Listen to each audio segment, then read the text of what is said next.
Compare negative rational numbers -1/2 and -1/5. आता आपण मगाशी ज्या स्टेप्स पाहिल्या त्याच स्टेप्स इथेही पाहूयात. Find out LCM of denominators ही आहे आपली फर्स्ट स्टेप. आता -1/2 मध्ये डिनॉमिनेटर किती आहे 2 आणि -1/5 मध्ये तो आहे 5. 2 आणि 5 चा एलसीएम 10. आता आपण काय करू, त्यांना डिनॉमिनेटर इक्विव्हॅलंट फ्रॅक्शन मध्ये कन्वर्ट करू. -1/2 ला आता कितीने मल्टिप्लाय करावं लागेल 5/5.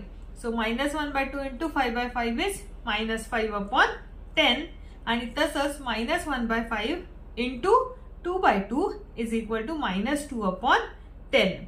आता आपल्याला काय करावं लागेल, मायनस न्यूमरेटर्स कम्पेअर करायचे. सो -5 आणि -2 आता हे दोन्ही निगेटिव्ह नंबर्स आहेत. जरी 5 हा 2 पेक्षा मोठा नंबर असला तरी सुद्धा -5 हा -2 पेक्षा काय आहे